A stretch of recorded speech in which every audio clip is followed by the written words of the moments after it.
como sal de la tierra. La sal, para que pueda tener efecto en la comida, tiene que estar dentro de la comida. Si la comida está por un lado y la sal por el otro, no cumple ningún efecto en la comida. Así que al decir que somos la sal de la tierra, la sal del mundo, significa que nosotros estamos llamados a estar en el mundo, pero sin ser del mundo. Pero estar. Pero sin ser, claro. Pero hay que estar. Pero no hay que ser. Pero hay que estar. Ese equilibrio entre estar y no ser es un equilibrio difícil, pero es el equilibrio que Dios nos llama. Cuando Jesús vino al mundo decía: arrepentíos porque el reino de los cielos se ha acercado. ¿Qué es el reino de los cielos? Es un rey y son principios o leyes que hay en el cielo y se ha acercado a la tierra. Es decir, los principios de Dios se acercaron a la tierra cuando vino Jesús. No fue una mera frase, fue algo que históricamente, como veremos en unos minutos, ocurrió. Ocurrió. Hubo un antes y un después de Cristo, pero no a nivel de calendario solamente, sino que algo pasó. Y cuando el Señor dice: venga a nosotros tu reino, es la oración que tenemos que hacer. Hágase tu voluntad como en el cielo, así también en la tierra. Es una oración que hacemos para que sea contestada. No es retórica, no es poesía. Hacemos una oración que el reino de los cielos venga y que se haga su voluntad como en el cielo, así también se haga aquí en la tierra.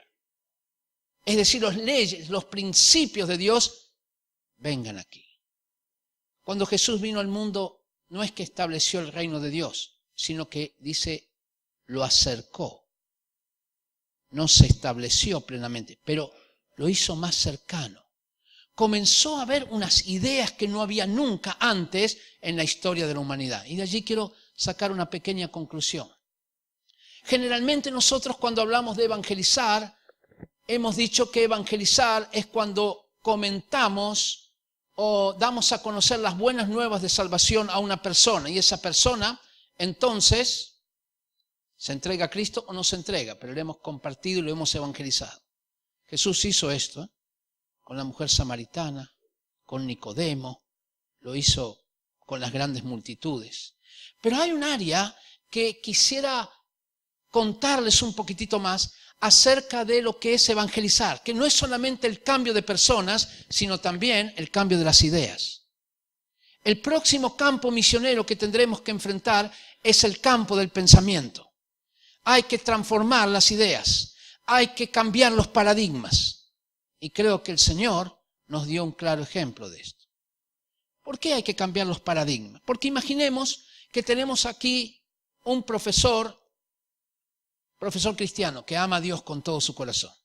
Es miembro de esta congregación. Es discipulado, es un hombre de oración, en fin, todo esto. Pero cuando él va al colegio a enseñar historia, enseña historia igual que un profesor de historia ateo. Aunque él ama al Señor con todo su corazón. Alguno de ustedes, de los que no estuvo en mi charla anterior, puede decir por qué. Me gustaría que hablen. No sé si le hace bien a la cámara, pero es importante. ¿Por qué? Así le enseñaron, pero usted ya me escuchó. A ver, dígame un poquito más de eso. ¿Alguno? ¿Por qué le parece?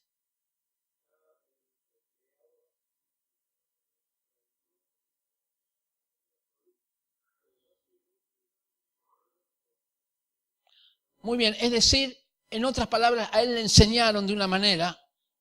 La pregunta es, ¿dónde le enseñaron eso? En la universidad.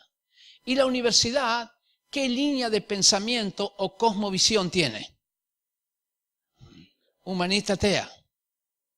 Es decir, que a él le enseñaron la historia de una manera y él transmite lo único que aprendió. No sabe otra cosa porque así le enseñaron.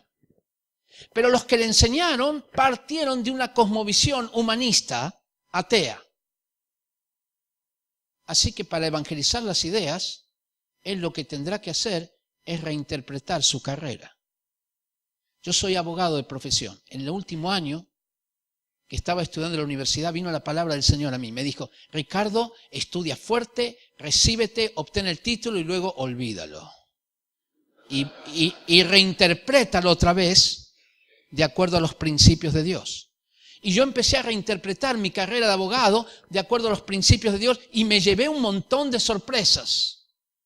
Como las leyes, por ejemplo, el Código Justiniano, que fue un código básicamente cristiano, influyó en todas las legislaciones del mundo. Como la Constitución de Estados Unidos, con principios bíblicos, influyó en casi todas las constituciones, especialmente Latinoamérica.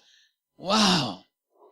Como un señor Montesquieu hablaba de la división de poderes basado en los principios bíblicos, que no había que darle demasiado poder al hombre. Y nunca me enseñaron esto en la universidad. Lo averigüé por mi cuenta. Vamos a tomar un ejemplo más fácil. El descubrimiento de América. ¿Qué le enseñaron a usted en el colegio o en la universidad o donde sea? Usted recuerda que Colón vino a América, pero no sabía que era América. Él vino, ¿a dónde fue? A las Indias. ¿Qué le enseñaron a usted en el colegio? ¿Cuál fue el motivo que Colón quería ir a las Indias? Una nueva ruta para las especies. Muy bien. Es decir, porque había caído el Imperio Romano de Oriente, 1453, había todavía muchas guerras por este lado, entonces él dijo, vamos, ya se sabe que la Tierra era redonda, pero no se había comprobado todavía, y dijo, voy a encontrar una nueva ruta para comerciar las especies, muy apetitosas, por cierto, de India, y que muy requeridas en España y en Europa. Eso le enseñaron, ¿no es cierto? ¿Es verdad eso? Es verdad. Sí. Algo de verdad hay. Ahora voy a decirle lo que Colón dijo. Porque si vamos a dar descubrimiento de América, no sé qué les parece, sería bueno consultarle a Colón. ¿No es cierto? Me imagino. Él dice así, textual. No fue inteligencia ni sabiduría humana, ni la cartografía la que me llevó en este viaje, sino fue la divina providencia de Dios para que se cumpliera lo escrito por el profeta Isaías. Será salvación a las naciones, del cual él me hizo mensajero y me mostró en cuál parte. Eso es lo que Colón dice, no lo que otros dicen de Colón, en lo que él dice. Mi pregunta concreta es, cuando uno tiene un llamamiento para llevar el evangelio a otros lugares, ¿cómo se le llama? Misionero. Estoy seguro que a ustedes le enseñaron que Colón tuvo un llamamiento misionero, ¿no es cierto? ¿Nunca le dijeron eso? No lo puedo creer. No, a mí tampoco. ¿Y cómo? Si él está diciendo que lo motivó es esto, ¿por qué en la historia que nos enseñan no figura eso? Sencillamente porque una cosmovisión humanista borra todo lo que tiene que ver con Dios. Así que la historia que nos enseñaron es una historia sesgada. La educación que tenemos no contempla el aspecto espiritual, aunque el protagonista de la historia haya dicho que eso fue lo que le inspiró. Él dijo que no fue inteligencia, ni sabiduría, ni la cartografía. No tenemos un mapa acá del mundo, pero ustedes son gente ilustrada y seguramente pueden hacer en su mente el mapita, ¿no? Acá está España, acá está India. Ahora, bueno, depende cómo lo mire, ¿ya? Haga el mapa, ¿ya? Ahora, Colón parte del puerto de Palos y va a encontrar India por el otro lado. Tiene que cruzar el Atlántico, el continente americano y el Pacífico, que es 4 veces más grande que el Atlántico.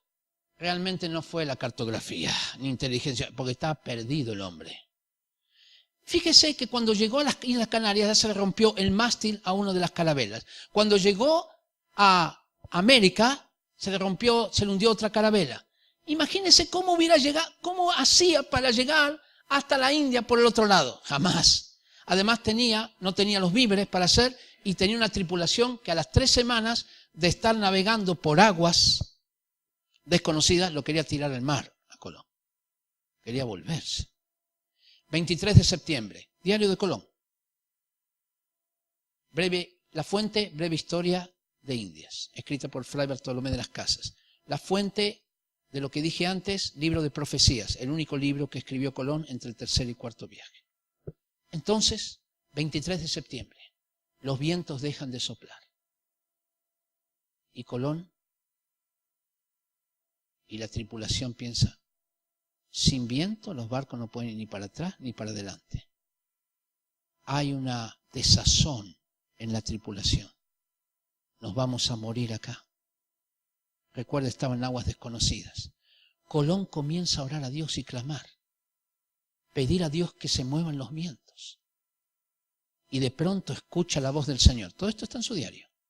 Dios le habla a Colón y le dice, oh hombre de poca fe, ¿no fui yo el que abrió el mar rojo por mano de mi siervo Moisés? ¿No fui yo el que derroté al gigante Goliat por mano de mi siervo David? Oh hombre de poca fe. Y dice, Colón responde, llorando, y se arrepiente. Y Dios les da una promesa, te voy a coronar de honra y de fama. Y los vientos comienzan a soplar y se mueven las naves. Diario de Colón. ¿Le enseñaron esto? Ay, qué raro. 9 de octubre, motín a bordo. Los no querían saber más nada de Colón, querían tirarlo al agua. Y los hermanos Yáñez Pinzón, que eran los capitanes de la Pinta y la Niña, lo salvan a Colón, pero le dicen, Colón, te damos 3 días. Si no aparece tierra, nos volvemos, porque Colón quería seguir a toda costa. Si no, te van a liquidar. Porque ya había habido un motín anterior, el 6 de octubre. Entonces le dieron 3 días. Y Colón, bueno, esto fue el 9, 10, 11 y el 12 de octubre. Desde el Palo Mayor de la carabela llamada La Niña, Rodrigo de Triana grita, ¡tierra! Y cuando van a ver, era tierra. Porque el problema que habían tenido es que antes habían habido celajes, esto de mar, las brumas que se levantan en el mar, y habían creído que era tierra, y no era tierra. Así que era una desilusión tras desilusión. Pero esa vez era tierra. Y cuando vieron a los habitantes de ese lugar, los llamaron indios. ¿Y sabe lo que dijo la tripulación de Colón? Colón, siempre confiamos en ti. Como es el ser humano, ¿no? Ahora, así como no nos contaron esto, cuando hablamos de evangelizar las ideas, por ejemplo, en el área de la educación, no estamos diciendo que evangelicemos a los estudiantes solamente. Eso hay que hacer. No estamos diciendo solamente que hay que evangelizar a los profesores, también eso hay que hacer. Estamos diciendo que hay que cambiar el concepto mismo de educación. Eso es evangelizar las ideas. De transmisión de conocimiento a transmisión de la vida. Pero lo mismo que hablamos de educación, podríamos hablar de política. ¿Usted cree que porque tengamos políticos cristianos va a cambiar la cosa? Solamente cambiará la cosa si hay políticos cristianos que reinterpretan la política desde una perspectiva bíblica. Si hay políticos cristianos que siguen haciendo política desde una perspectiva humanista, no tenemos ningún cambio. Y lo mismo con los negocios. ¿Va a cambiar porque haya empresarios cristianos? No es suficiente. Empresarios cristianos tendrán que hacer negocios de acuerdo a la cosmovisión bíblica de negocios. Si no, no hay ningún cambio. Por eso hay que evangelizar no solamente las personas, sino evangelizar las ideas. Yo he estado en África y hay países que la mayoría son evangélicos. La gran mayoría, más del 50%. Pero son tan pobres, tan llenos de problemas, como un país no cristiano. Igual. No ha habido ninguna transformación. Porque no es solamente transformar las personas, hay que transformar la nación. Es interesante cuando Jesús dice, id y haced discípulos en todas las naciones. ¿Vio? ¿Vio? Lo voy a decir otra vez. Id y haced discípulos en todas las naciones. O a todas las naciones. A todas. En todas significa ser discípulos dentro de la nación. A todas es hacer discípulo a la nación. Es decir, que hay que transformar el pensamiento de una nación. ¿Y cómo se manifiesta el pensamiento? A través de reformar conductas, de eso sabemos los evangélicos, leyes e instituciones. Hay que producir un cambio en las leyes y las instituciones como hicieron los cristianos en aquel tiempo. Jesús desafió el pensamiento. evangelizó el pensamiento. ¿Cómo se hace para evangelizar un pensamiento? Yo tengo acá. ¿Cómo se hace para evangelizar el pensamiento? Bueno, se hace de la siguiente manera. Tenemos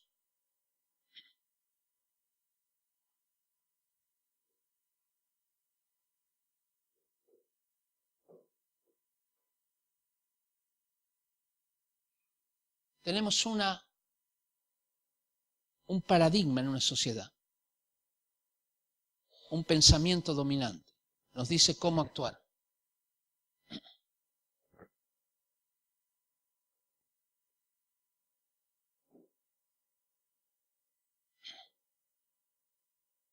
Entonces, le oponemos un pensamiento que va de acuerdo a los principios de Dios.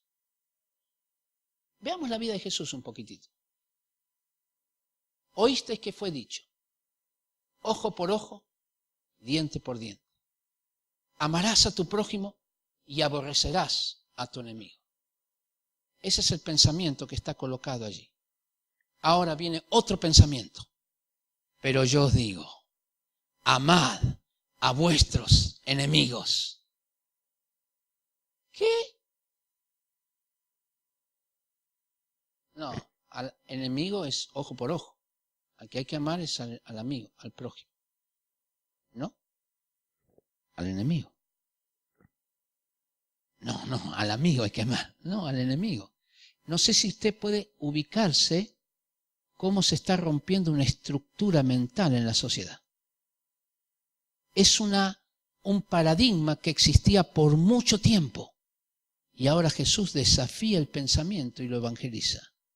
No vamos a pensar más así. Y de pronto, interesante, ¿qué día le gustaba sanar a Jesús? No sanaba todos los días. Sanaba los sábados. Y cada vez que sanaba el sábado tenía un problema, ¿vio? Con los fariseos. Y los fariseos le decían, sí, has sanado, pero lo has hecho el sábado. Sí, si a ustedes se les cae un animal, y estaba hablando a los judíos, buenos comerciantes, ¿no?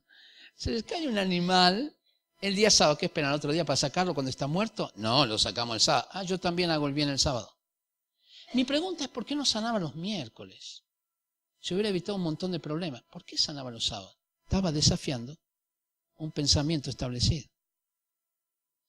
Y de pronto se fue a comer con los pecadores. Y los fariseos dijeron, si este fuera el Hijo de Dios, dime con quién andas y te diré quién eres. Y Jesús dijo, sí, fui a comer con ellos. Estaba buena la comida. ¿Sabe por qué fui a comer? Porque yo vine a salvar lo que se había perdido. Y los sanos no tienen necesidad de médico, sino los enfermos. ¡Wow! Y de pronto aparecen unos niños. ¿Qué valen los niños? Nada. En ese tiempo, nada. Y Jesús dice, no los estorben. Sí, porque de ellos es el reino de los cielos. Y trae a un niño, lo pone adelante en medio y le dice, el que no fuere como este niño, no entrará al reino de los cielos. Niño, pero si los niños no valen nada. De ellos es el reino de los cielos. Está desafiando el pensamiento. Ahora, lo que hizo después fue terrible. Ya no tiene, bueno, no lo va a creer. Perdón, ¿no? Que tengo un malestar en el estómago ahora porque no sabe lo que hizo. Se puso a hablar con una mujer. Se puso a hablar con una mujer. ¿Cómo va a hablar con una mujer que no vale nada, de nada? Y para peor, a solas. Y cuando vienen los discípulos empiezan a comentar entre ellos.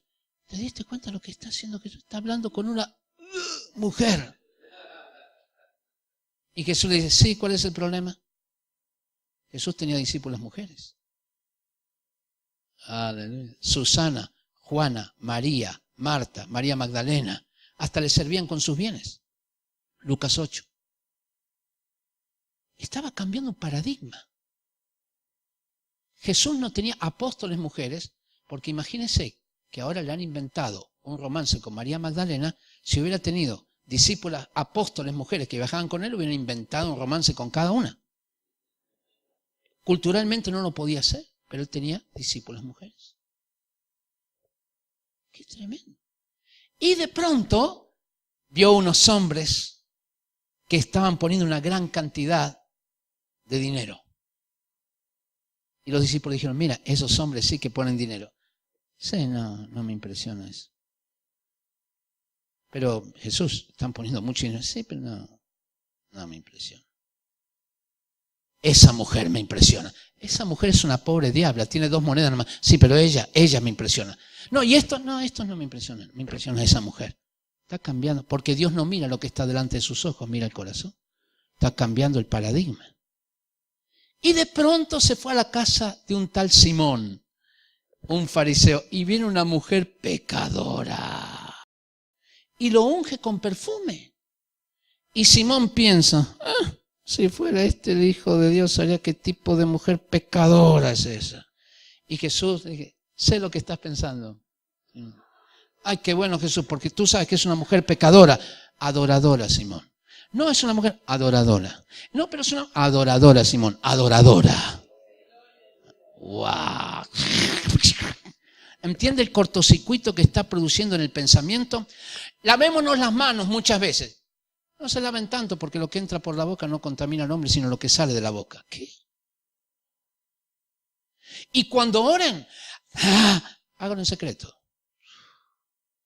Y cuando den limosna, la costumbre era llevar trompeteros que anunciaban que iba a dar limosna.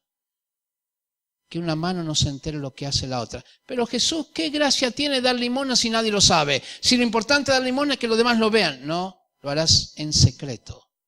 Está rompiendo sus estructuras mentales. Hermanos, queridos, la iglesia es el cuerpo de Cristo, tiene que hacer lo mismo. Hay que romperles las estructuras mentales. Hay que romper los paradigmas. Hay que decir, tú has pensado así, ¿por qué tenemos que pensar así? ¿Por qué tenemos que enseñar evolución en los colegios? Hay que preguntar a la gente, ¿por qué? A ver, ¿por qué? Bueno, porque lo que pasa es que ¿la ciencia qué? ¿Comprobó algo la ciencia de eso? ¿O cómo se llama eso? Teoría de la evolución. ¿Por qué no podemos enseñar otra teoría? Que se enseñe la evolución, pero podemos enseñar otra teoría. La teoría del diseño inteligente. Es científica también, no es religiosa.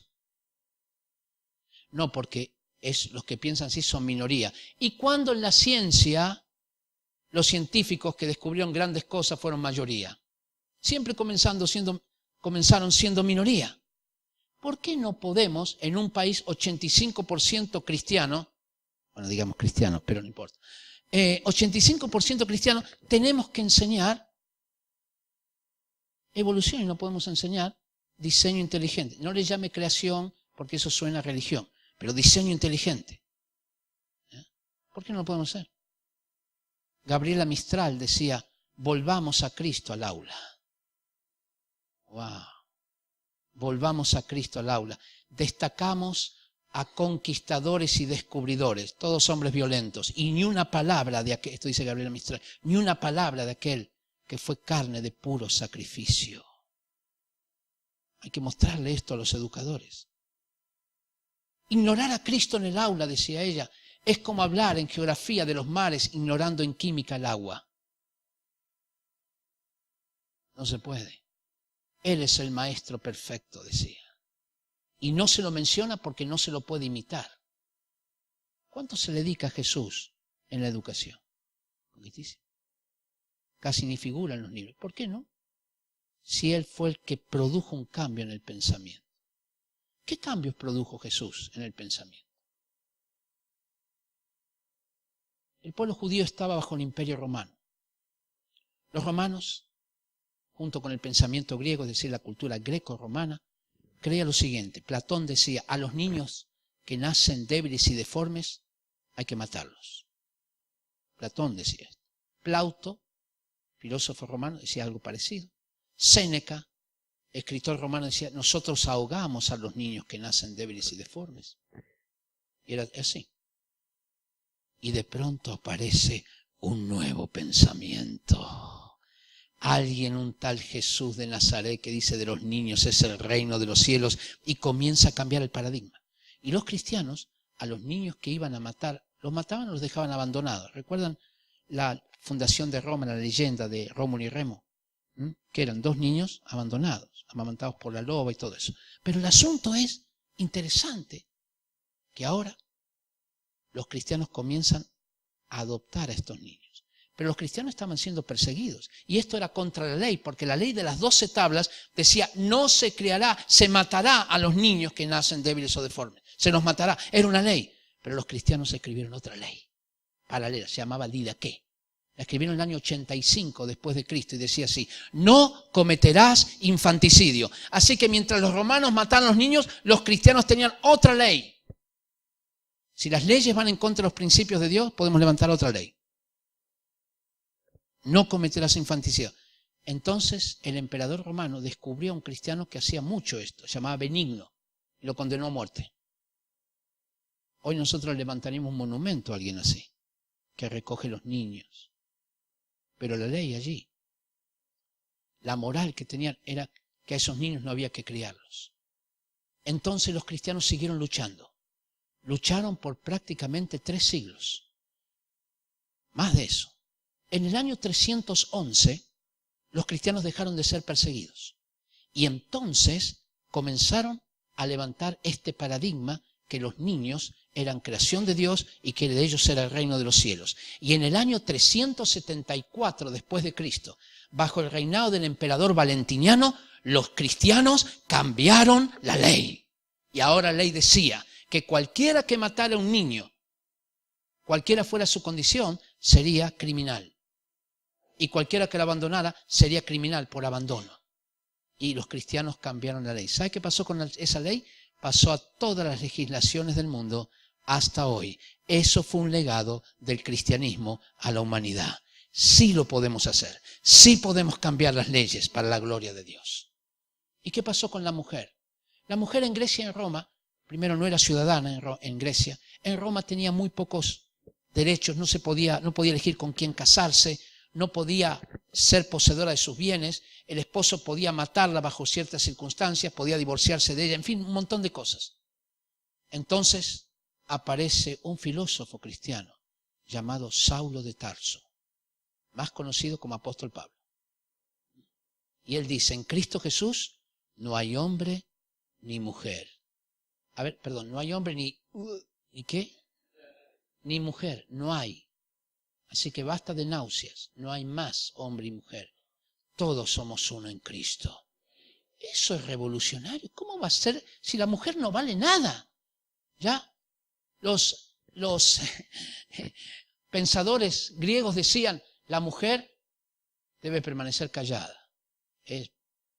La mujer no es cosa de mujeres hablar. La mujer es la mayor muestra de sinvergonzonería y el ser más vil que existe en la tierra. Ese era el hermoso concepto que tenían acerca de la mujer. La caja de Pandora era la caja de una mujer, culpable de todos los males. No era la caja de Pandoro, era de Pandora. Las arpías eran damas también. Es decir, la mujer era culpable de todo. Y ahora empieza que en Cristo Jesús no hay hombre ni mujer. ¡Wow! ¿Qué es eso? ¿Y sabe lo que hacen los cristianos? Dictan un código. Se llamó el Código Teodosiano, que empezó a darle mayores derechos a la mujer. Uno de los derechos principales que le dio fue la posibilidad de elegir por primera vez con quién casarse. Así que damas, hermanas, si han podido elegir con quién casarse, se lo deben al Código Teodosiano de los cristianos. Y si usted ve las culturas hoy, siglo XXI, hinduista, musulmana, todavía la mayoría de las mujeres no tienen derecho de elegir con quién casarse. ¿Se dio cuenta? Siglo XXI. Pero el cristianismo puso una nota, un cambio en los conceptos que revolucionó el mundo en esa área. ¿Qué pasó con la esclavitud? Aristóteles decía que a los esclavos había que tratarlos como animales domésticos, que era de la naturaleza que hombres nacieran para mandar y otros para obedecer. Eso era como decía Aristóteles. Por lo tanto, no había que trabar ninguna amistad con el esclavo. Hasta de que pronto este Saulo de Tarso se manda a su alocución. En Cristo Jesús no hay esclavo ni libre. Un momentito, perdón. Los griegos tenían esclavos, los romanos tenían esclavos, los judíos tenían esclavos y los cristianos tenían esclavos. ¿Cómo es esto? Pero en Cristo Jesús no hay esclavo ni libre. Y cuando Pablo, ustedes recuerdan, le escribe la carta a Filemón, ¿cuántos leyeron la carta a Filemón? En una página. ¿Recuerda de quién se trataba la carta a Filemón? De un esclavo llamado Onésimo, que era un poco ladrón, ¿no? Y le había robado a su amo, y Pablo lo había encontrado en sus prisiones, y le habló de Cristo, se convirtió a Cristo, y ahora tenía que volver a Filemón, que justo era amigo de Pablo. Y Pablo le dice a Filemón, trátalo no más como un esclavo, sino como a un hermano. ¿Qué? Eso lo contradice lo que dice Aristóteles. ¿Cómo vas a tratar como un hermano a un esclavo? Si es un animal doméstico. Es una herramienta animada, lo llamaba. Pero esto es lo que comienza a ser. Y eso pone los primeros indicios de abolición de la esclavitud. Los cristianos no pudieron abolir la ley. Hay veces no vamos a poder abolir la ley. ¿Sabe lo que tenemos que hacer entonces? Convertir la ley en letra muerta. Y los cristianos comenzaron ellos a liberar a sus esclavos por miles y a dar el ejemplo, a dar el modelo, el ejemplo. ¿Y sabe lo que pasó? Ambrosio, que era un padre de la iglesia, dijo a los cristianos, lo que hay que hacer es lo siguiente. Hay que comprar esclavos, educarlos, liberarlos. Comprarlos, educarlos, liberarlos. Porque ya educados y liberados ya no podían volver a la esclavitud. ¿Me explico? Entonces los compraban, los educaban. Ahora imagínense el compromiso de los cristianos. Comprar costaba plata. Educar costaba plata. Para después liberarlos. ¿Y sabe lo que sucedió? Se terminó con la esclavitud en el hecho. No en la ley. En el hecho. Pero en el siglo XVII resucitó la esclavitud. Y entonces las naciones europeas vieron que podían tener mano de obra gratis, trayéndola de África. Y entonces dijeron, wow, podemos hacer esto, y comenzó el tráfico de esclavos, siglo XVII. Por todo el siglo XVIII continuó esto, pero a principios del siglo XIX se levanta un cristiano comprometido, se llamaba William Wilberforce. Quería ser pastor él, pero este hombre tiene la oportunidad de meterse en política. Es considerado un misionero a la política. Es parte de la Cámara Baja, la Cámara de los Comunes en Inglaterra. Y comienza a luchar contra la esclavitud. Estaba apoyado por un grupo cristiano que se llamaba los Clapham. Tenemos que apoyar a nuestros políticos. La comunidad cristiana tiene que apoyar a los políticos cristianos que son llamados por Dios, ¿no es cierto?, a ser políticos. No es un paréntesis. ¿Por qué? Esta comunidad lo apoyó, lo oró por él, lo bendijo, lo instruyó en un sentido. Y él presentó proyectos para abolir la esclavitud. Cada vez que presentaba un proyecto se lo boicoteaban, lo tiraban abajo. Y los esclavistas no les convenía, obviamente, que los esclavos fueran libres. Y entonces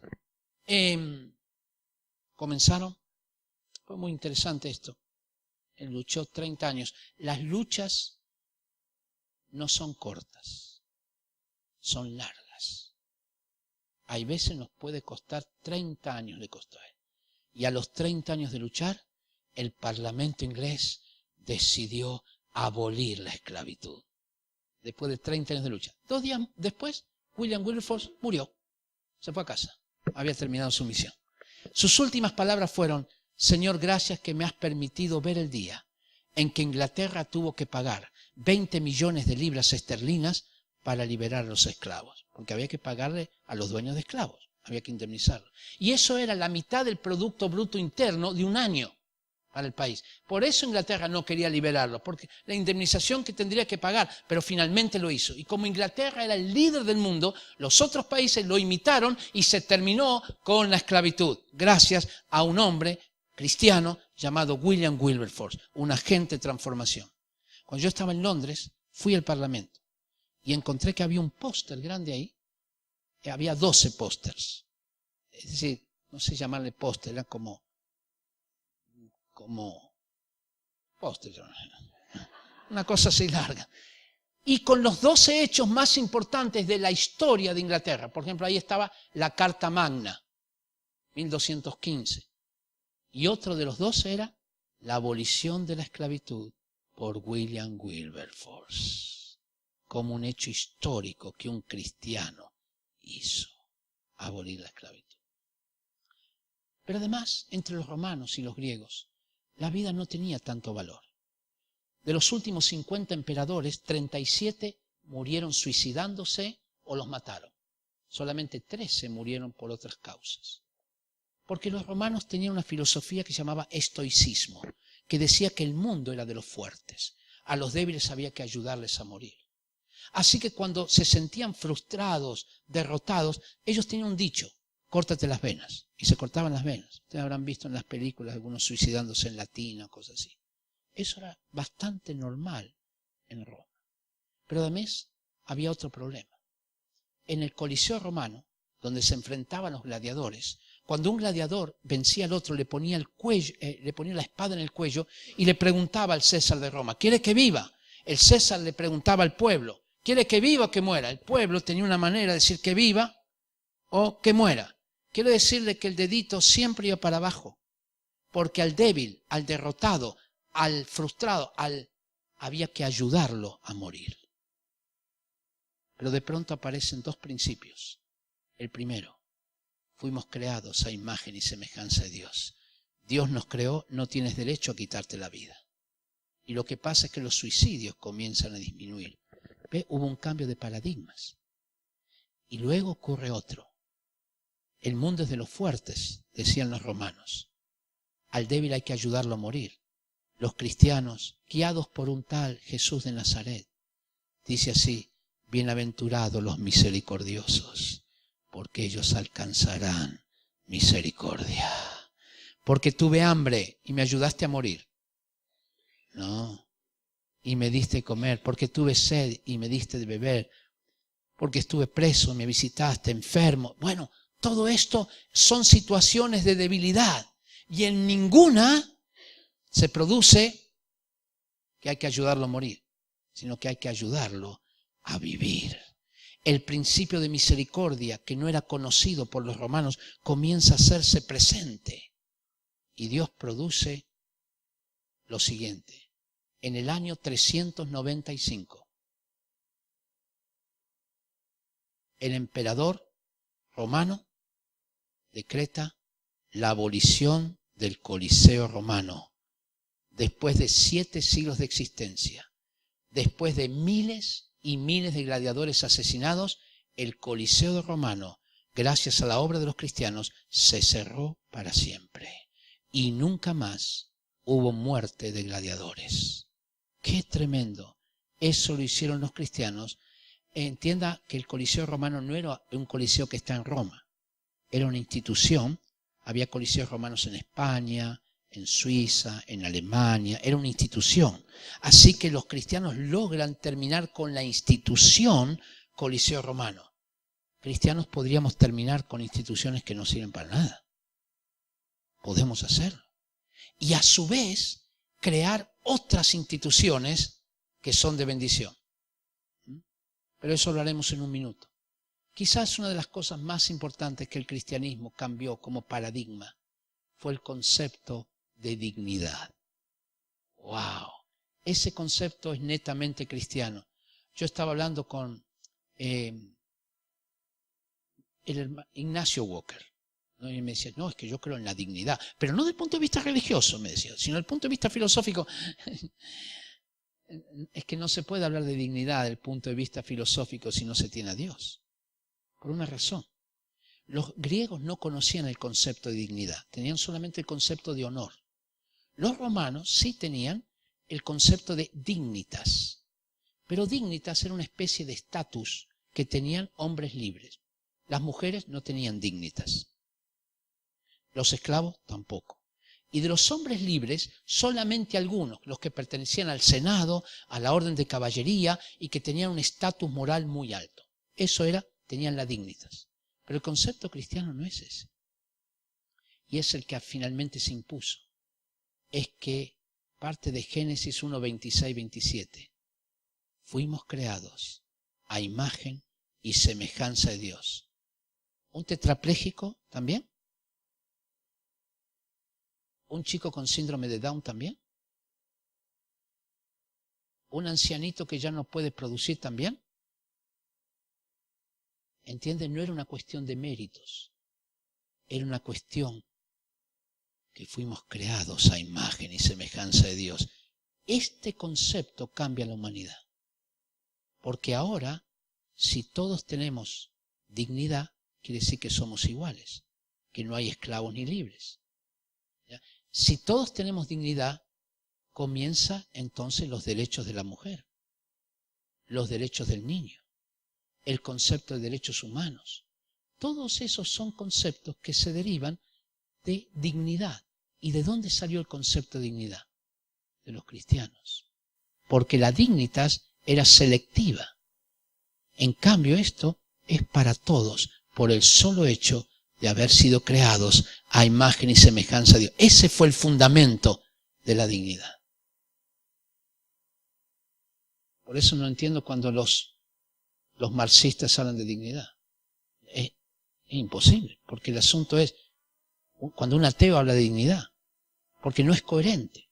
Si todos fuimos un accidente, no hay Dios, fuimos un accidente, fuimos tan accidente, como decía Bronowski, que era un escritor ateo, decía, somos igual que una piedra, igual que un cactus, igual que un camello. Él tenía toda la razón y estaba completamente equivocado. ¿Por qué? Porque partiendo del no Dios, su conclusión es lógica. No hay Dios, todo es un accidente. ¿Por qué valemos más que una piedra? Si todo eso son accidentes nomás. Solamente porque hay alguien que nos creó a imagen y semejanza y que no creó a la piedra a imagen y semejanza, no creó al cactus a su imagen y semejanza y no creó al camello a su imagen y semejanza. Aunque son creaciones de Dios, no son su imagen y semejanza. Es que nosotros valemos más que un camello, que un cactus y una piedra. Ahora, Bronowski le iba bien escribiendo libros sobre esto. El problema es que cuando alguien venía y lo pateaba como una piedra, a ver, ¿por qué me patea? Bueno, pues usted no dijo que era una piedra, yo a las piedras las pateo. No, pero yo ¿qué? Pero yo, es que yo tengo, ¿tiene qué? No era como una piedra, como un cactus. Sí, pero no me pateé. ¿Por qué no? Yo las piedras las pateo. ¿Usted no dijo que era como una piedra?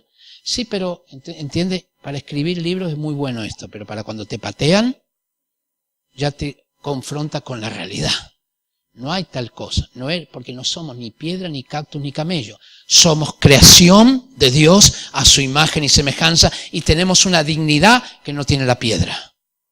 Gloria a Dios por eso. Los cristianos levantaron. Y entonces los cristianos, entendiendo este concepto de dignidad, del valor del ser humano, comenzaron a crear instituciones. Los cristianos podemos levantar nuevos ministerios e instituciones. Una de ellas fue una institución muy interesante. Si la vida tenía valor, había que cuidarla. Entonces los cristianos crearon los hospitales. Año 369 se levanta el primer hospital a cargo de un cristiano llamado Basilio.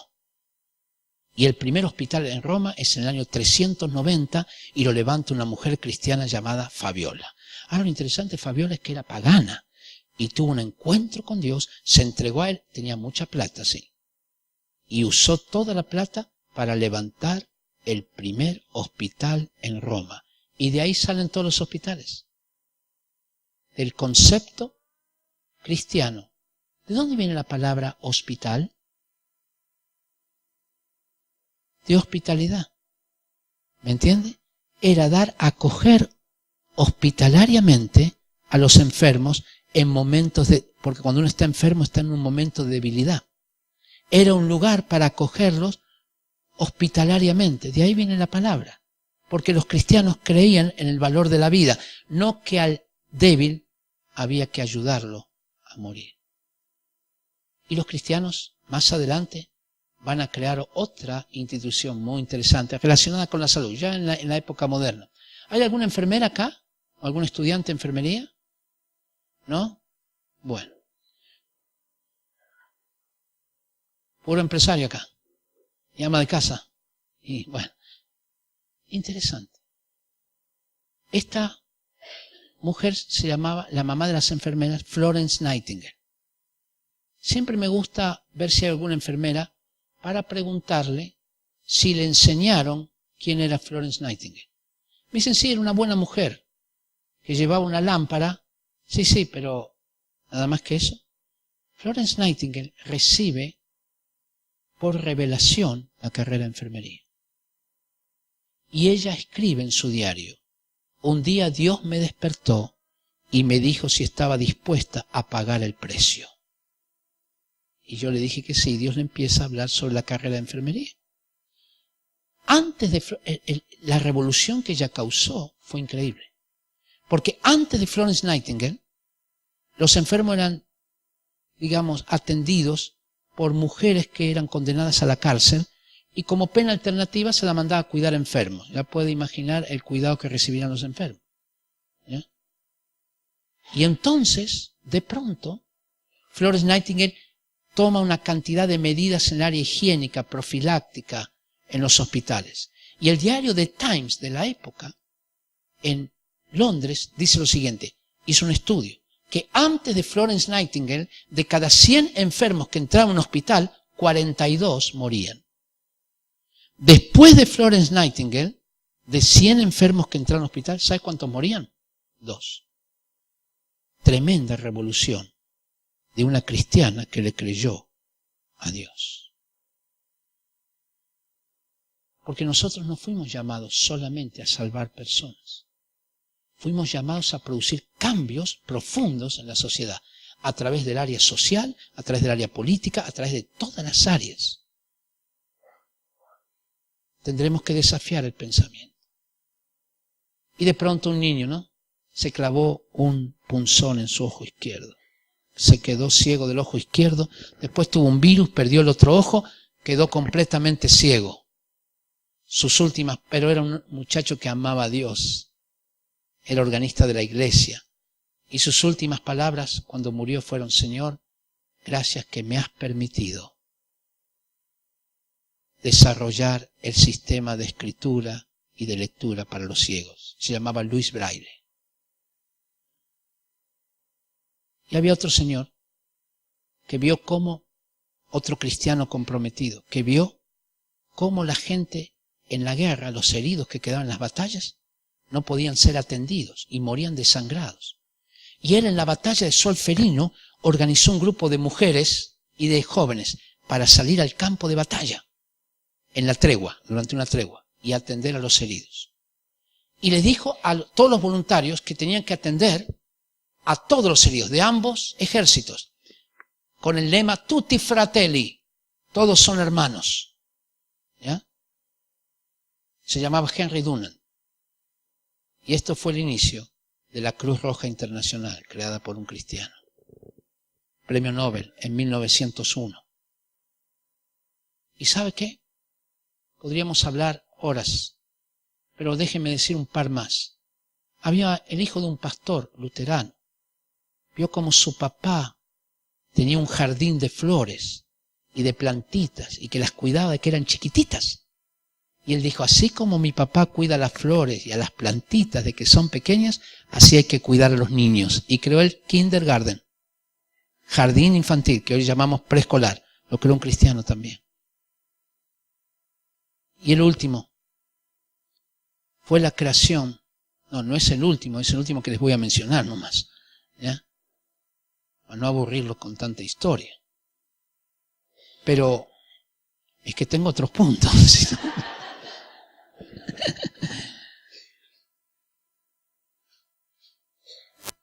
En el siglo, hay una institución que a usted le parecerá increíble, pero fue creada por los cristianos. Se llama las universidades. Siglo VI, un grupo de renovación dentro de la iglesia llamada los benedictinos. Recuerda, el siglo VI no hay iglesia católica evangélica, hay solamente una iglesia.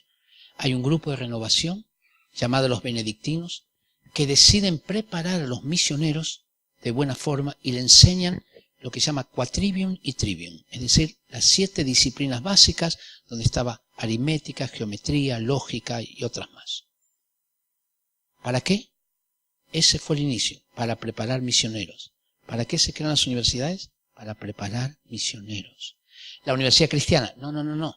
La universidad como tal, como institución.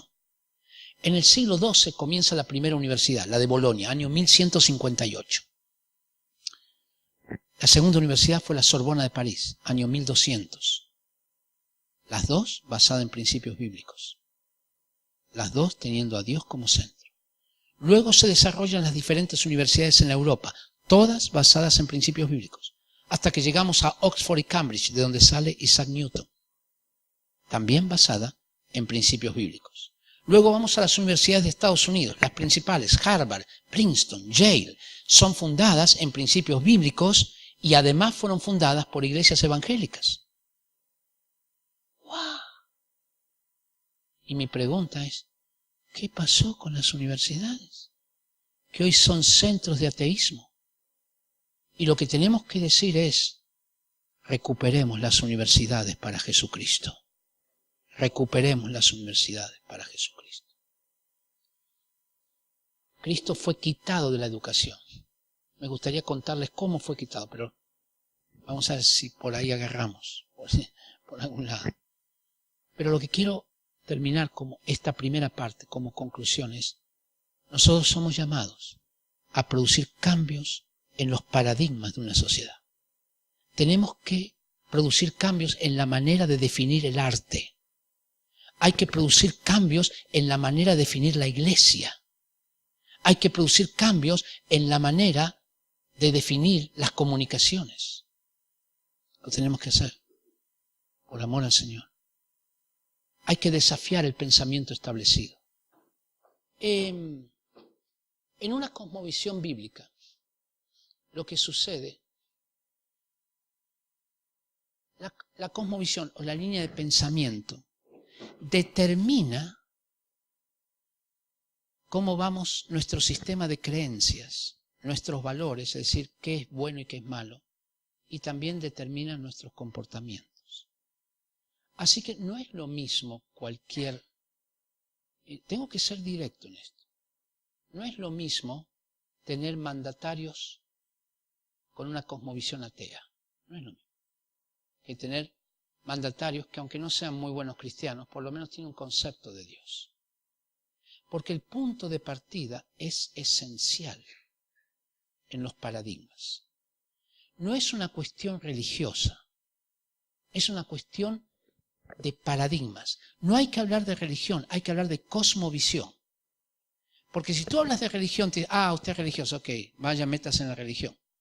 Pero si tú hablas de cosmovisión, de líneas de pensamiento, estás diciendo, mira, esta es la manera, estos son los presupuestos de los cuales parto. ¿Ya? Porque religión es asociado a ritos, a dogmas, a formas, pero cosmovisión es una línea de pensamiento. Es como subirse a un bus. ¿Ya? El bus va al norte y yo quiero llegar a Puerto Montt. Nunca voy a llegar a Puerto Montt, porque el bus va al norte. La cosmovisión es eso. Uno se sube a una cosmovisión. La cosmovisión, pues, hay tres básicamente. Cosmovisión bíblica, que parte de los principios de Dios. La cosmovisión humanista atea, que es la que predomina en las universidades. Y la cosmovisión panteísta oriental. Cuando nosotros, por ejemplo, decimos, los profesores en el colegio dicen, no, yo no puedo hablar de Dios. Ok. Y de pronto ven el sistema digestivo, la perfección, la coordinación que hay en el sistema digestivo y dicen algo así, qué sabia es la madre naturaleza. Eso es panteísmo. En primer lugar, porque no es madre, por lo menos mi mamá no es, no sé la suya, pero la naturaleza no es mi mamá.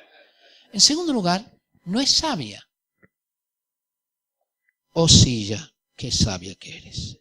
Has elegido 4 patas en lugar de 3 y has combinado los colores perfectamente. Usted dice, no sea estúpido, la silla no es la sabia. ¿Quién es el sabio o la sabia? El fabricante o la fabricante de sillas. Pasé 10 años para llegar a este razonamiento y conclusión. ¿Ya? Es decir, la visión no es, hay que ser muy concretos. ¿Ya? La silla no es la sabia. Y además no es naturaleza. Porque naturaleza, ¿qué significa? Causas naturales. Nosotros no tenemos que hablar de naturaleza, tenemos que hablar de creación. Hay que meter las palabras en los medios de comunicación, en los debates políticos. Entonces hay que poner creación. ¿Qué significa creación? Que hay un creador. Ah, es religión. No, es cosmovisión. Se llama diseño inteligente. Y si partes de una paradigma, vas a ir al norte, no vas a ir al sur. Es decir, que cuando nosotros en la educación no mencionamos a Dios, estamos frente a una cosmovisión humanista atea. Cuando lo mencionamos y lo vemos a Él como causa de todas las cosas, estamos ante una cosmovisión bíblica. Y cuando hablamos de que la naturaleza es el centro de todo, es una cosmovisión panteísta. Y hay veces nos dicen la educación tiene que ser neutra. Si alguien te habla de la sabia madre naturaleza, es una cosmovisión panteísta, y el panteísmo es la base y fundamento de dos grandes religiones, hinduismo y budismo. Así que no es neutra, ni tampoco es laica. Y si te hablan de que Dios, no hay Dios, tampoco es neutra. Es una cosmovisión atea.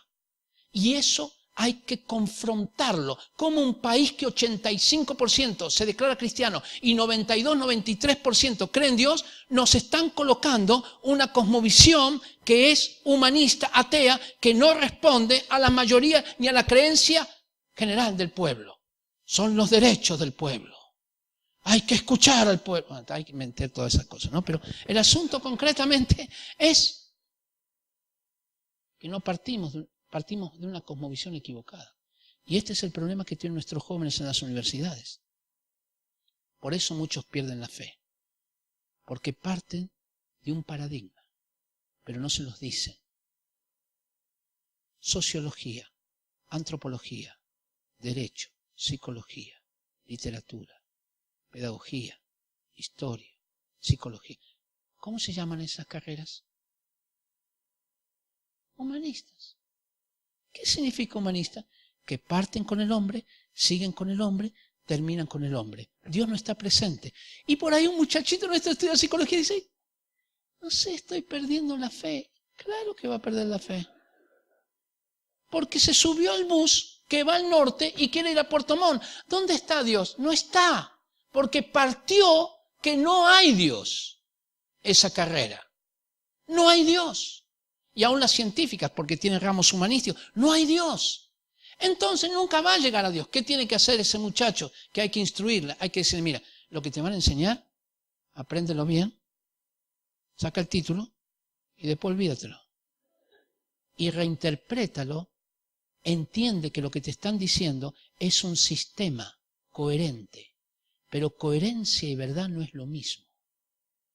Porque para que los elementos coherentes sean verdaderos, la conclusión verdadera, los elementos tienen que ser verdaderos. Paradigma o presuposición número 1. La felicidad del hombre consiste en la cantidad de plata que tiene. ¿Premisa verdadera o falsa? Falsa. Premisa número 2. Para tener dinero, en términos generales, hay que forzarse, hay que trabajar duro. ¿Premisa verdadera o falsa? Verdadera. Tenemos una premisa falsa y una verdadera. Conclusión lógica. Para ser feliz hay que trabajar duro, así tener mucho dinero y con eso conseguir la felicidad. Conclusión lógica, sí, porque aúna las dos presuposiciones, pero una es falsa. Una falsa y una verdadera. Conclusión falsa, aunque sea lógica y coherente. Cuando le enseñamos a nuestros niños, a nuestros jóvenes, a discernir entre lógica, entre coherencia interna y verdad, entonces su pensamiento comienza a desarrollarse. Ah, esto que me están diciendo es sistemáticamente lógico, pero en su contenido es falso. Porque si tengo 9 premisas verdaderas y una falsa, ¿cómo es la conclusión? Y si tengo 99 verdaderas y una falsa, falsa. Hay cosas que te enseñan que son verdad, muchas, pero tiene un problema, parte mal. ¿De dónde parte? No hay Dios. Y esa te lleva por un camino, es el bus que te tomaste al norte. Claro, vas a ver lindos paisajes también, ¿no es cierto? Viajas al norte o al sur, pero el destino es diferente, nunca llegarás a Puerto Montt. Y eso es lo que pasa. Vamos a tomar un ejemplo muy concreto en lo que es la cosmovisión, la línea de pensamiento. Porque después lo vamos a aplicar un poquito a la iglesia. si Dios quisiera, cambios de paradigmas en la iglesia. Es lo siguiente. A nosotros en la educación nos enseñaron que el ser humano era ¿qué? ¿Cómo lo definían el ser humano? ¿Recuerda? Cuando estabas en el colegio. Animal racional. Animal es la parte del ser corporal, física. Racional es su mente. Los griegos, que también nos enseñaron eso, nos decían mens sanam in corporum sanum. Mente sana en cuerpo sano. Mente, cuerpo. ¿Cuántos elementos definen allí al ser humano? 2. Veamos lo que dice 1 Tesalonicenses 5:23. Habla que hay 3 elementos, no 2. ¿Cuáles son? No, mal dicho. A ver, ¿cómo? Ah, muy bien. Así tiene que ser. No es cuerpo, alma y espíritu. Es espíritu, alma y cuerpo. Porque aquí el orden de los factores sí altera el producto. Si la Biblia dice que ese va primero, es porque va primero. Ahora es interesante. Porque si el ser humano es espíritu, alma y cuerpo, quiere decir que todas las actividades que el ser humano haga tienen una dimensión espiritual, mental, corporal. Pero si son 2 elementos, solamente tiene 2 dimensiones. Quiere decir que la educación entonces contempla 2 elementos, y de hecho lo contempla. Historia, filosofía, matemática, lenguaje. ¿A dónde va dirigido? A la mente. Educación física al cuerpo. ¿Cuál va dirigido al espíritu? Y no me diga religión, por favor. ¿Por qué? ¿Ya? Ninguna. Porque religión es considerada no educativa, sino es considerada dentro de algo que anda ya medio oscuro, que no sirve para nada y que es optativo y que así más o menos está considerado. ¿Me entiende? Pero cuando nosotros entendemos que el ser humano es espíritu, alma y cuerpo, la educación implica educar el espíritu, el alma y el cuerpo. Es más fuerte. Sí.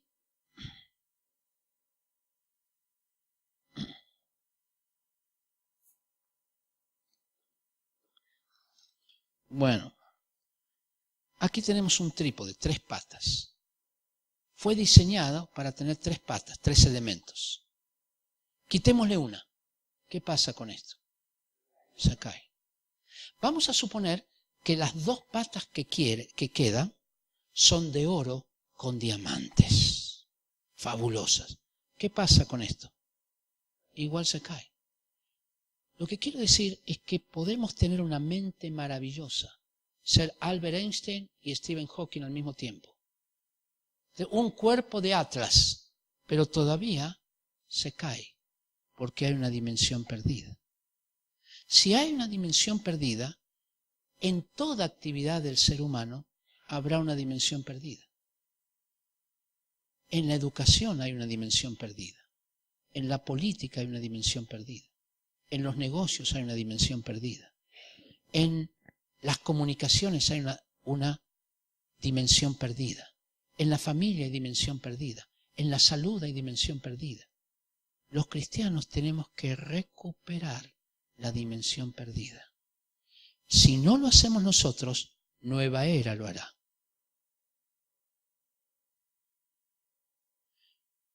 Y será muy nuestra la educación, pero ya nuestros niños están siendo acostados para que practiquen yoga, control mental.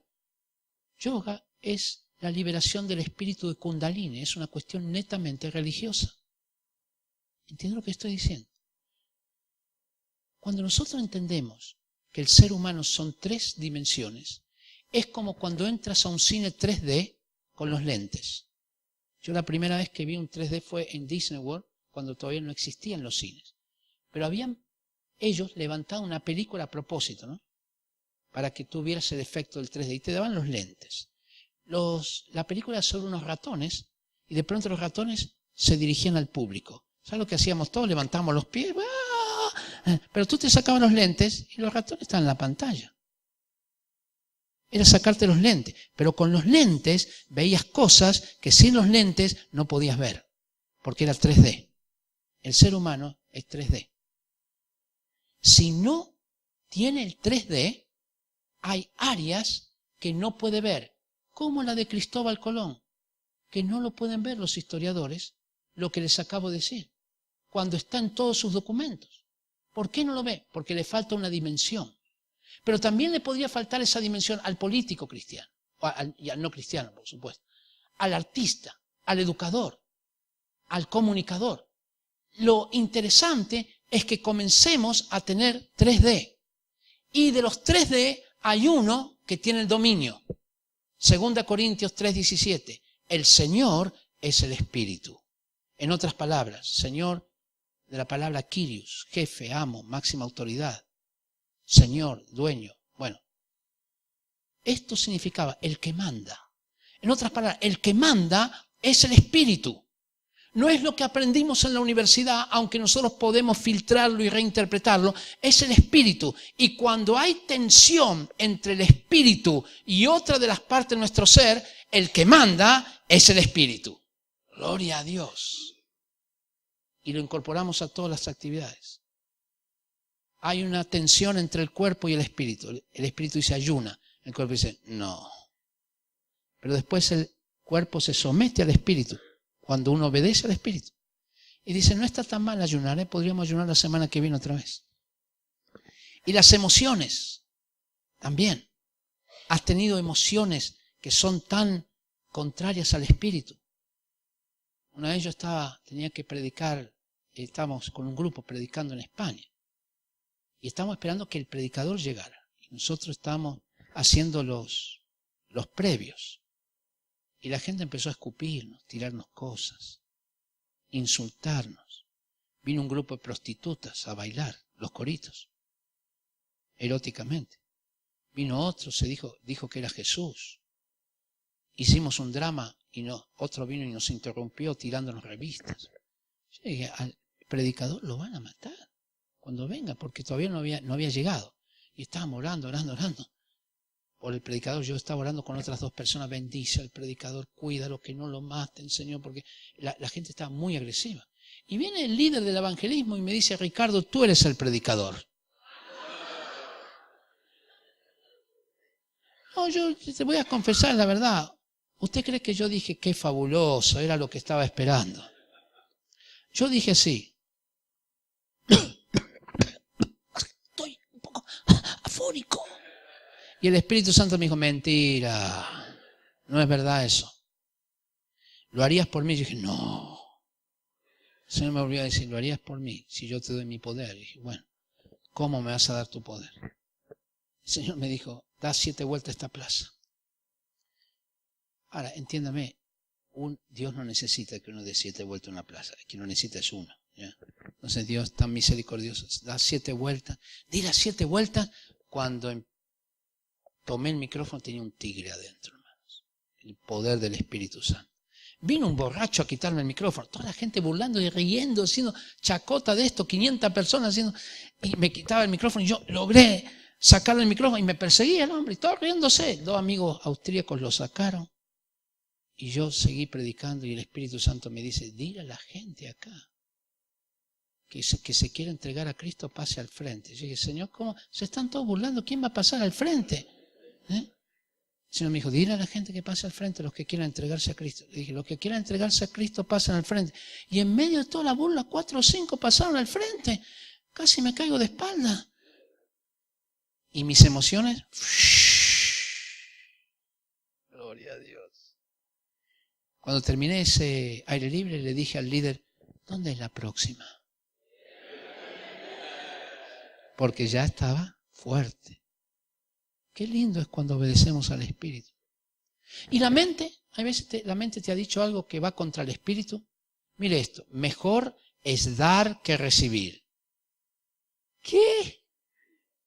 Yo prefiero recibir $1.000.000, no dar $1.000.000, ¿no? Y de pronto el Señor te dice, hace 4 años atrás, yo estaba ahorrando para comprarme una casa. Había ahorrado una buena plata, pero no me alcanzaba para comprar la casa. Me alcanzaba para el 15% de la casa.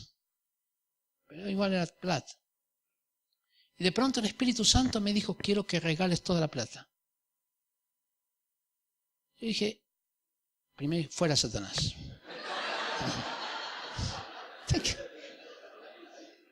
No, el Señor me dijo, era una convicción profunda, pero mi mente decía, qué locura. Señor, yo estuve ahorrando por tantos años, ¿qué le voy a decir a mi esposa? Señor, todo un montón de pensamientos. Fui a mi esposa y dijo, amor, ¿no es cierto que no tenemos que dar este dinero? Y ella me dijo, si Dios lo dijo, hay que hacerlo. Hablé con otro líder, oramos juntos, me dijo, yo pienso que es del Señor. Y Dios me seguía hablando, y mi mente diciendo, no computable, error, no. Y el Espíritu diciéndome, hazlo. Era una lucha. Y dije, Señor, lo voy a hacer. Porque esto es de tu Espíritu, no tengo duda. Es difícil que Satanás te diga que empieces a dar. Difícil. Pero bueno, entonces estuve allí y de pronto, amados, lo hice. Dios me empezó a bendecir tanto como nunca en la vida. Como nunca en la vida. Y hace 1 año y medio me compré la casa al contado. Gloria a Dios. Me dio 7 veces más de lo que yo di. Una tremenda inversión hice. En el banco me hubieran dado 4% anual. Acá el Señor me dio 700%. ¿Cómo es Dios? Entonces, el que manda es el Espíritu. Ahora, ¿por qué nosotros tenemos que entender que tenemos estas 3 dimensiones? Porque empezamos a confrontar las diferentes actividades con las 3 dimensiones. Por ejemplo, educación sexual en los colegios. ¿De qué se habla en educación sexual en los colegios? Órgano reproductor del hombre, de la mujer, cómo se tienen relaciones sexuales, cómo evitar quedar embarazada, cómo evitar las enfermedades de transmisión sexual, cómo se usa, se saca el condón. Punto final, no hay más. Ni siquiera te hablan de 2 dimensiones, te hablan de una, cuerpo. Y cuando uno entiende que es tripartito, entonces la educación sexual, por ejemplo, en la educación sexual así humanista que enfoca en el cuerpo, ni una mención hay que todavía no se inventaron los condones para las heridas emocionales que produce eso. Ni una palabra sobre eso. Que no hay una palabra sobre las consecuencias espirituales que produce el pecado. Ni una palabra sobre eso. Entonces estamos levantando un programa de educación sexual. ¿Sabe cómo comienza? Hablando que el ser humano es espíritu, alma y cuerpo. Por lo tanto, tiene una identidad. Hablamos de la identidad de la persona. Del valor que cada ser humano tiene como persona. Del autocontrol, del respeto por el otro. Después hablamos de las enfermedades de transmisión sexual, de todo esto. Pero el asunto es que, entiende, es algo integral. No es algo que se limita al cuerpo.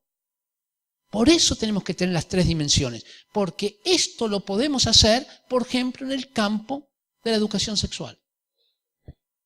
Y en el campo de la salud mental. ¿Qué profesionales conocen ustedes de salud mental? Psicólogo, psiquiatra. ¿A qué apunta el psicólogo? ¿Al espíritu, al alma o al cuerpo? Al alma. ¿Y el psiquiatra? Al cuerpo mayormente, porque es al cerebro, no a la mente, sino al cerebro. Por eso puede recetar remedios, todo eso. Es decir, acá tenemos 2 especialistas. Uno apunta mayormente a la mente, el otro apunta mayormente al cuerpo. ¿Y cuál apunta al espíritu? Y no me diga el pastor, porque el pastor no está ubicado ahí. Está ubicado en esa cosa ahí que se llama religión. ¿Me explico? No tiene nada que ver con la parte científica. ¿Dónde está el profesional que trata con el espíritu? No hay. ¿Y si comenzamos a levantar un nuevo tipo de salud mental que involucre espíritu, alma y cuerpo? Y ahí va, ¿no? El paciente, doctor, sí, vengo a ver, tengo una angustia interior. Ah, bueno, muy bien. Vamos a orar. ¿Cómo orar? Yo no vine a un pastor, yo vine a un psicólogo. Sí, yo soy psicólogo. Lo que pasa es que creo que el ser humano son 3 dimensiones. Espíritu, alma y cuerpo. Ah, ok, bueno. Y en esa angustia que usted tiene, si yo estoy teniendo un sentir que usted debiera perdonar a su papá. Yo no vine a un confesor, yo vine a un psicólogo. Sí, yo soy psicólogo. Sí. Espíritu, alma y cuerpo. Y si usted perdona a su papá, va a tener una relevancia en el área emocional, mental y físico. Salmo 32. Mientras callé, se envejecieron mis huesos. Pecado que produce consecuencias físicas. Huye el ladrón sin que nadie lo persiga, consecuencias mentales. Judas traiciona a Jesús y se suicida, depresión. ¿Qué pasa con el que no perdona? Raíces de amargura. ¿Qué pasa con el mentiroso? Prenderán al impío sus propias iniquidades. El mentiroso peor es el que cree sus propias mentiras, porque vive un mundo de irrealidad. Es tan mentiroso que él cree que vive en la verdad cuando él mismo se miente a sí mismo. Eso es muy difícil para descubrir un mentiroso así, porque él se lo cree. Ya no es mentiroso, la mentira lo agarró. Ya es patológico, ya es mitómano en los extremos mayores.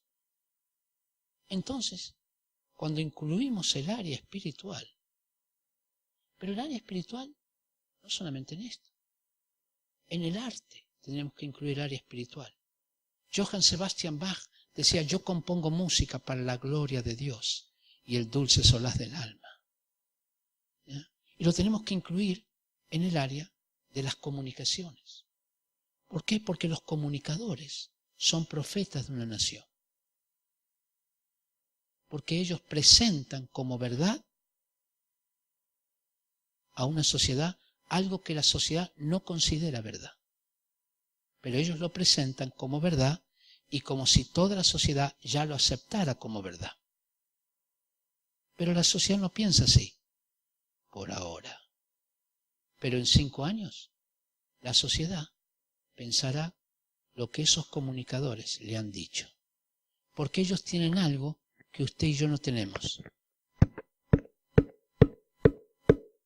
El micrófono y las cámaras. Y allí tenemos nuestros líderes de opinión fabulosos, ¿no? Los que dirigen los matinales, todo eso. Son nuestros líderes de opinión. Tienen 3-4 horas por día para decirnos cómo hay que pensar. ¿Entienden lo que estoy diciendo? Así que necesitamos levantar comunicadores. Y los comunicadores tienen que ser expresión de iglesia. Pero es posible que la manera que ellos desarrollen su ministerio sea un poco, no sea dentro de lo que nosotros consideramos iglesia hoy. No sé si me está entendiendo. Y necesitamos levantar empresarios. Bueno, déjeme decir un poquito más de los comunicadores, ¿no? Hay veces tenemos radios cristianas. Y hay que valorar las radios que tenemos. Porque las radios que tenemos son hechas por cristianos, con cristianos, para cristianos, hacia cristianos, con idioma cristiano. Y es bueno eso para levantar un poco de relación entre los cristianos. Pero no puede ser que cada radio cristiana sea así. Tenemos que tener radios que son de los cristianos para el mundo. ¿No podemos dar un mensaje al mundo? Sí lo podemos dar. Hay que usar la creatividad, la innovación. O Dios no nos podría revelar cómo hacer un programa de radio atractivo. Sí nos puede revelar. Y tendremos que hablar otro idioma también, ¿no? Porque hay veces decimos, hermano, y ya la gente... ¿no? Hoy vamos a hablar de la espada del Espíritu. Usan espadas ahí. Y vamos a hablar de la propicia, ¿la propi cuánto? Y la redención de los... ¿La Red Bank será? ¿Sí? Y también vamos a hablar de la sangre vertida por el cordero. ¡Matan corderos ahí! ¿Se da cuenta? Nosotros tenemos toda una manera, hablamos un idioma medio raro. Completamente raro. Y cuando uno va a alcanzar a alguien, yo trabajo entrenando misioneros. Lo primero que les digo, cuando van a un país tienen que aprender su idioma. No pueden hablar en español, tienen que hablar en hindi, tienen que hablar en inglés, porque si no, no les van a entender. Lo mismo tenemos que hacer en las radios, en la televisión. Ahí tenemos la televisión, ¿no? Comienza con una predicación, después otra predicación. Y después adivine, otra predicación. Y ya hasta los cristianos dicen, cambiémoslo esto. Y en la política, tenemos que comenzar a entrar con principios bíblicos en la política. Le pregunté a la vicepresidenta de un partido muy conocido, que no voy a mencionar, ¿qué es política? Me dijo, juego de poderes. Por eso anda como anda. Porque juego de poder, ¿qué significa? ¿Cómo conquisto el poder? ¿Cómo lo mantengo? ¿Y cómo evito que el otro me lo quite? Y caigo en una lógica maquiavélica, que es que el fin justifica los medios. Maquiavelo decía, yo nunca digo la verdad, siempre digo la mentira. Y cuando por ahí se me escapa una verdad, estoy tan confundido que no sé cuándo es verdad y cuándo es mentira. Y ese es el padre de muchos políticos, que son capaces de asegurarte algo que es completamente falso y que saben que es falso. Te lo aseguran. Entonces el asunto, amados, ¿cuál es el principio bíblico de gobierno? Los gobernantes se enseñorean de las naciones, pero entre ustedes no será así. El que quiera ser el primero, hágase siervo de todos. ¿Qué es política? Servicio. Servicio. Cambiamos el concepto de negocios. ¿Para qué se hacen negocios? Para ganar plata. No, en Cristo Jesús no es así. En Cristo Jesús es para glorificar a Dios. Mas buscad primeramente el reino de Dios y su justicia. Las demás cosas vendrán por añadidura. ¿Ganar plata está mal? No, está muy bien como añadidura, pero no como objetivo. El objetivo de un empresario es cómo glorifica a Dios en su empresa. En otras palabras, cómo levanta una empresa de acuerdo a principios bíblicos. No miente, no roba, no soborna. Empezando por ahí, chiquitito. Y seguimos con los principios de Dios. Entonces él puede mostrar un modelo de empresa. Segundo, para llevar el evangelio a otros empresarios. Porque los empresarios son un campo misionero que hay que alcanzar, que tiene hasta su propia cultura. Y lo mejor es que otros empresarios lo alcancen. Y tercero, los empresarios deben reunirse y entender que Dios les ha dado un don, se llama el de don de dar y recibir. O, dicho de otra manera, el don de administrar.